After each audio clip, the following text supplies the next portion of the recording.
as I was saying earlier, I'm excited to share today's. I'm always excited, but today I'm particularly excited because it's a little bit of a personal story / business story of a place last week where I screwed up and change slapped me upside the head and I wasn't ready for it. So I'm hoping you can laugh at me a little bit and we can all get some really important and valuable lessons out of this. So thank you for joining me for today's Burst of Innovation. It's so good to see so many of you on here. The end of June, I know summer's hitting, that need to like go do something else is hitting. So stick with me because every time we do a Burst of Innovation, we add a little bit more to our innovation treasure chest. I like to think of it as compounding interest. Do you remember that that I guess equation that we did in grade school where it's like if Tamara puts 2 pennies in the bank, you know, and they have compounding interest, what happens? Those 2 pennies turn to 4 pennies and 4 turns to 8 and 8 turns to 16.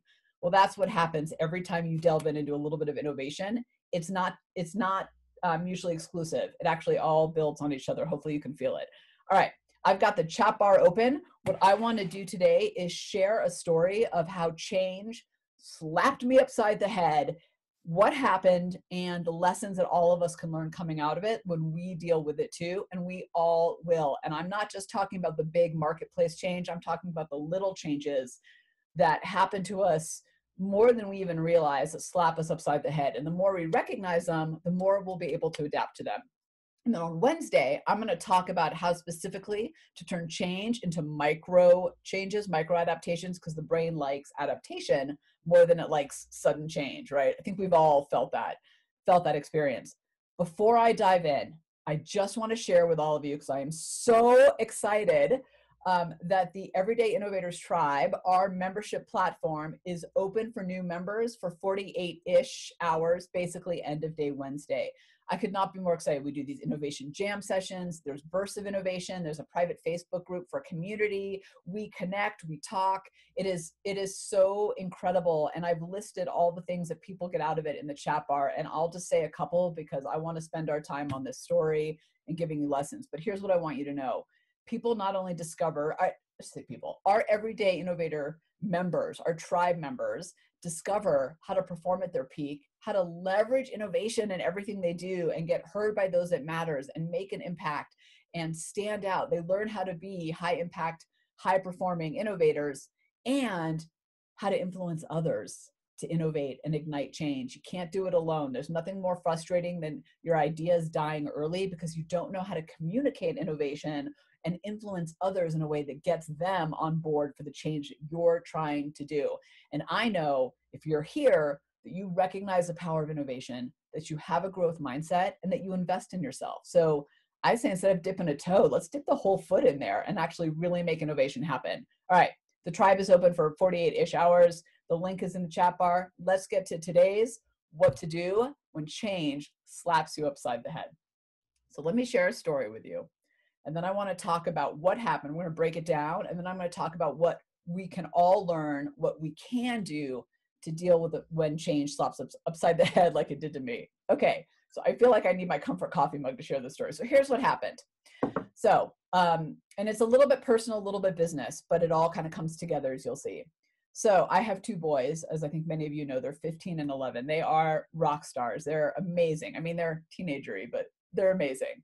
And their dad and I are divorced, and they have been away for a month with their dad. This summer, we decided to break it up in a month and a month chunk because there are no camps, there's no job, like there was just nothing for them to be able to do. So we thought, perfect. So their dad was awesome and took them to Minnesota for the month to be at their grandparents' cabin.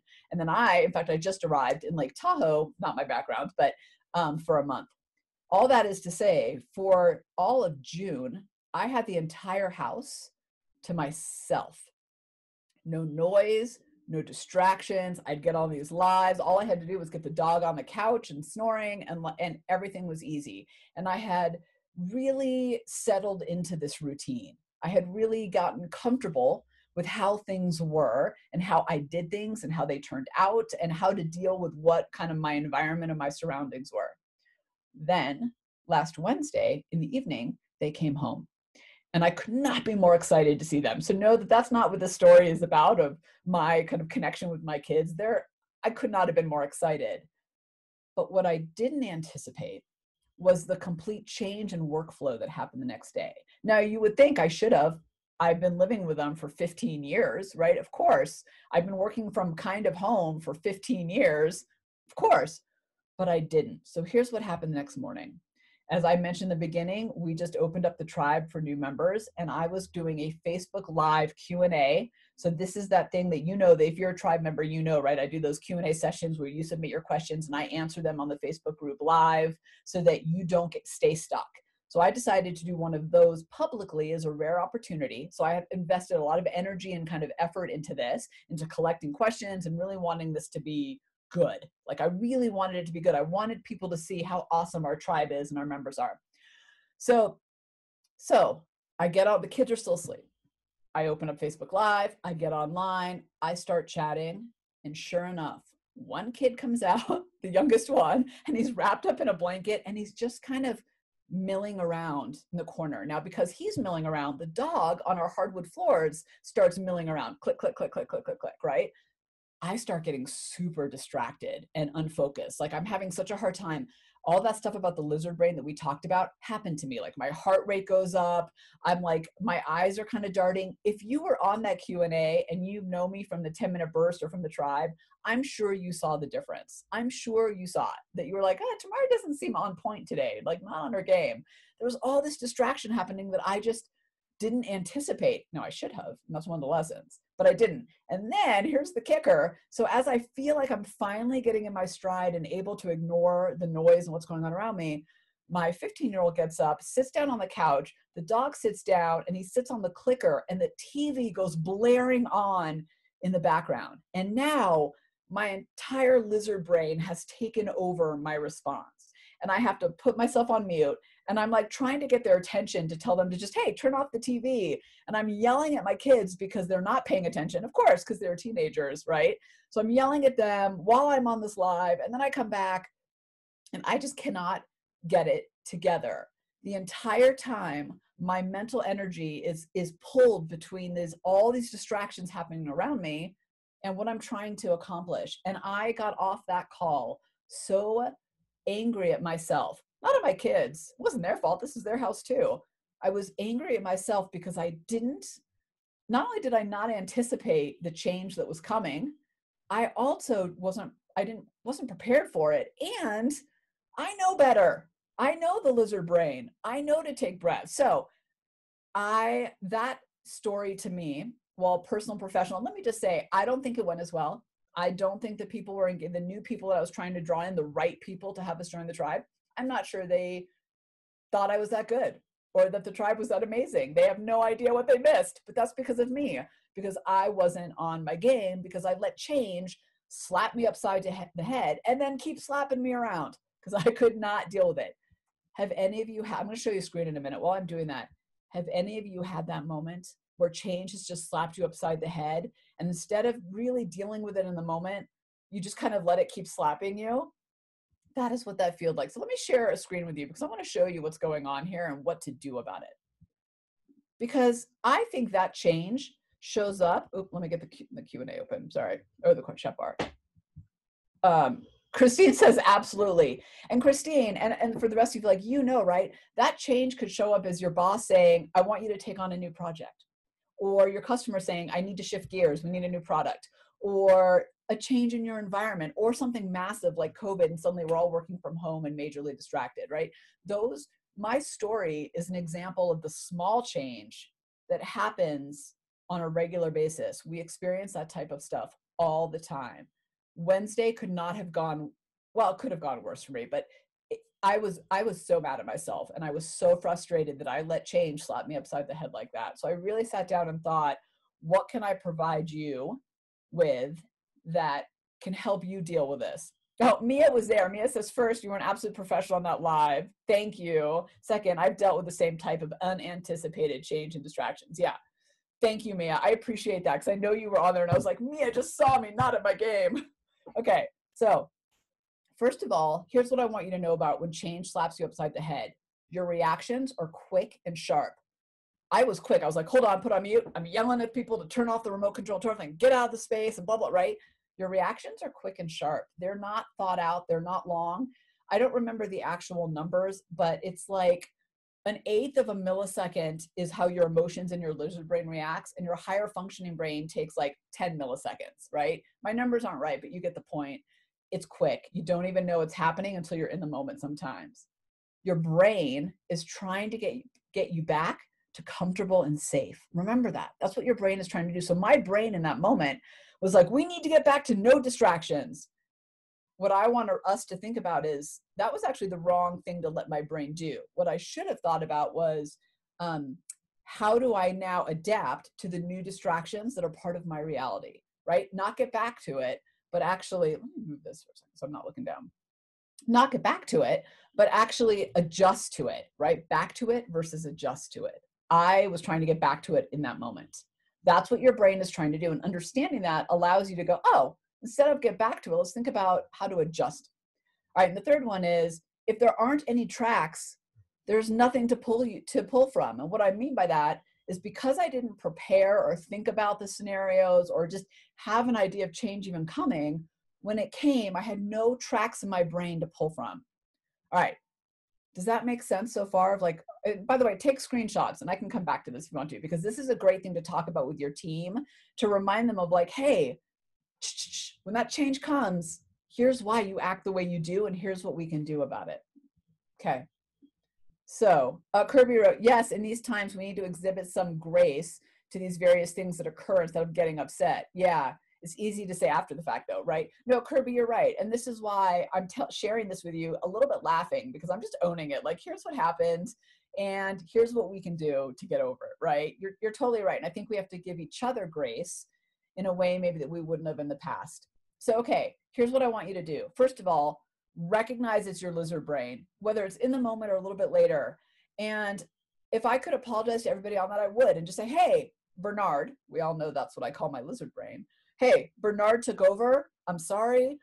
Here's what happened. But just, you got to recognize it. When you recognize your lizard brain, you put him at ease, you make him feel better, and you can shut him up too. I should have taken 3 breaths. 3 breaths. That's simple. That's what it takes to get out of your neurological system, out of that cortisol, out of that stress, and into your higher function. 3 breaths. So when you're in that moment, you feel the heart rate, you feel the reaction, right? You feel the stress, you feel this swear, the F-bombs coming. That's what I did, by the way. When I put it on mute, I was F-bombing, just so you know. I swear like a sailor. So that's what happened. I could not control it, my poor kids. I apologize to them later too, by the way. So take 3 breaths, get out of that fight or flight or freeze and into it. And here's the other thing I want to say, and this might be the most important because you can't always control the first 2. Prepare and lay down tracks, even similar ones. There's a reason why pilots prepare for worst case scenarios, water landings, explosions, fill in the blank.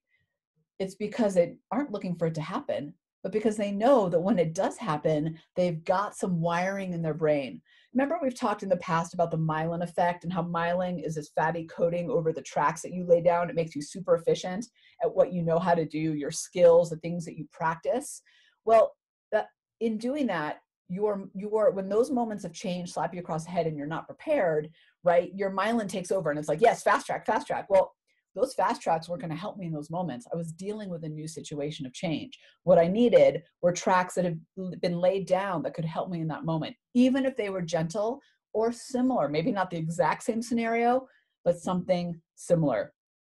Okay, I'm going to unslide, but if you want me at the end to go back to these so that you can take screenshots, just let me know and I'll do that. What I really want you to think about is when change slaps you upside the head, as Kirby said, give yourself some grace. But no, that's your lizard brain taking over. And those little changes slap upside the head, like I said, could be anything from that moment where your boss comes in and says, I need you to take on a new responsibility or learn a new skill. Or your customer calls and says, we need a totally different approach. This isn't going to work for us, right?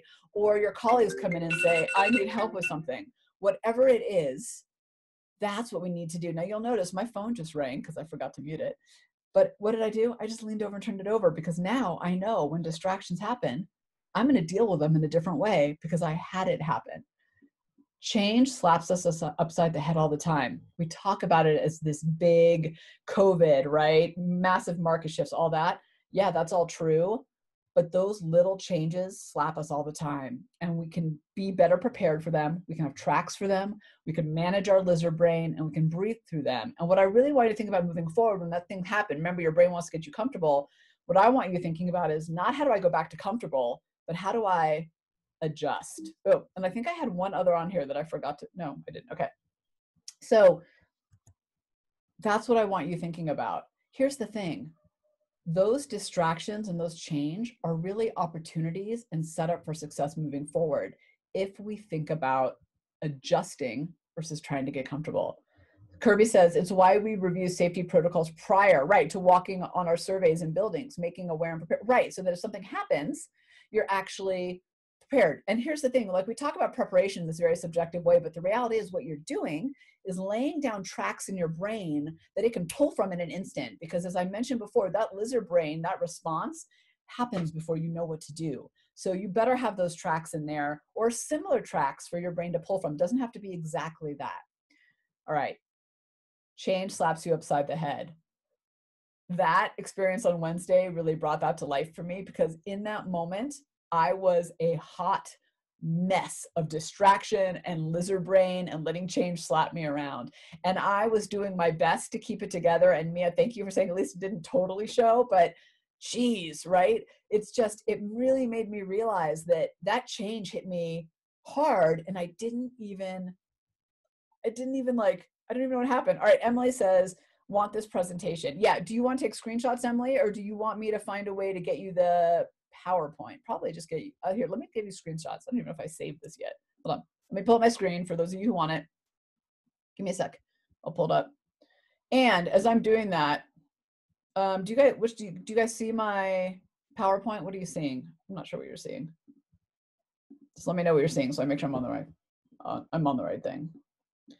Yeah, Dennis says, how many times have I kicked myself afterward with I should have thoughts? Yeah, but over time I've learned to laugh and learn and hopefully be better prepared. Right, exactly.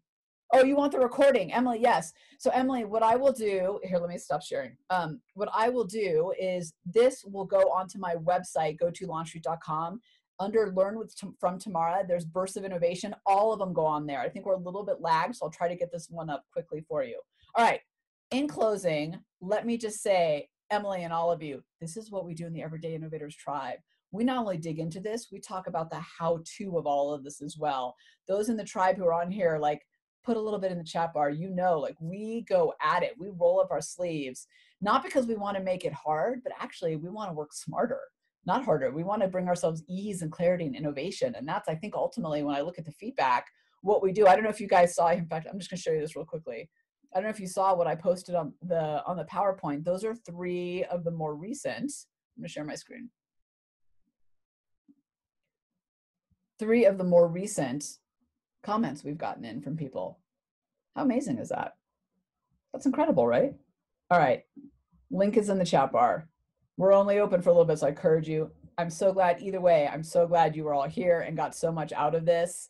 Thank you, thank you. Remember, when change slaps you upside the head, figure it out, right? Learn from it. And here's the thing I'd say, all the little times you helped manage change and really focus on being that innovator inside these moments actually helps you set yourself up for the big moments too. They're not either or. So all these little times you start learning how to deal with change and deal with change when it slaps you upside the head, when the big change comes, you're actually 100 times more prepared.